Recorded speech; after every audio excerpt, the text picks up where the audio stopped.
Dalton Dildine's dad unexpectedly passed away when he was just a senior in high school. At the time, there wasn't a detailed succession plan in place, and that left Dalton with a choice. As Michelle Rook shows us this weekend, it's his ability to overcome adversity that makes him the 2025 Top Producer Next Gen Award winner. Well, I'm pretty proud. I've worked really hard to be where I am. Fourth-generation Arkansas farmer Dalton Dildine always dreamed of farming and following in his father's footsteps. I knew I wanted to farm and really couldn't imagine doing anything else. But Dalton's dad unexpectedly passed away when he was a senior with a limited succession plan in place, leaving him with the choice to take over the operation, start his own farm, or go to college. He chose all three. I would go to school and come home. After I graduated, I started taking over the whole operation and really tried to do things that my father would be proud of and that I could be proud for myself, and just tried to do my best every day. He co-managed Half Moon Farm with his mother until 2010 when he went on his own, creating Mesa Luna Farms. We farm in the Delta of Arkansas. We maintain about 6,000 acres, cotton, soybeans, wheat, corn, and rice. 2,700 acres of that are owned, the rest rented, and the farm employs 4 full-time workers. One way or avenue that we've went down was going to H-2A workers, because most of them have worked on a farm or know about farming.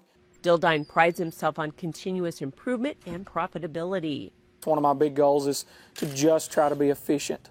Whatever can be done. We use technology. We buy bigger equipment to be able to do more with less.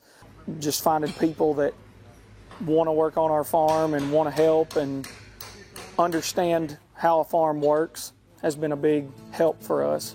He also pushes his yields, working with NRCS on conservation programs and quickly adapting new technology. We have moisture sensors in our fields that will tell me the optimal time to start irrigation, turn off irrigation. A lot of automation on our farm. Most of our wells I can start with my phone and turn them off, and they'll tell me if something's going on. Our equipment with GPS, I can sit in my office and kind of see what's going on in the field. That's been a huge blessing. Dildine also purchased a commercial grain facility during the harvest season of 2022 amid a drought that was leading to significant decreases in basis due to low river levels. It's about 750,000 bushel storage. Right now we're using or able to use about 600,000 of that capability. I can dump trucks in about 6 minutes and I can load them out in about 12, which is pretty fast for a private grain facility. Beyond the adversity of losing his dad, he also suffered a major injury shortly after he started farming, crushing 2 vertebrae in his back. I had a long road of recovery right in the beginning of farming year. I had to do a whole lot of talking on the phone and teaching somebody else how to run that sprayer, and it was a lot. It was a lot to deal with. But he learned a valuable lesson that served him well on the farm. Taught myself to be a whole lot more patient and to not be wide open all the time. Dildine's wife, Skyver, a family nurse practitioner, also assists on the farm and says she couldn't be prouder. So I'm just proud of him. He's worked very hard throughout the years.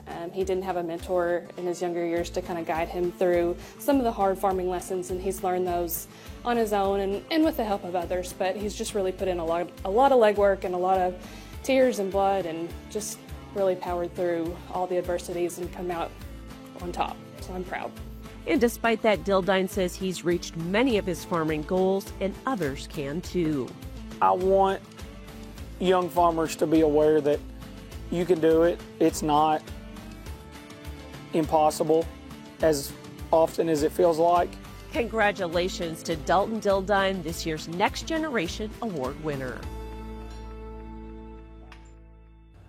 Congratulations to Dalton. Well, up next, she traded the Big Apple and a 6-figure job for her parents' ranch. And they weren't happy about it at first, but what she's done since has put her family's operation on the map. We'll introduce you to the 2025 Women in Ag winner next.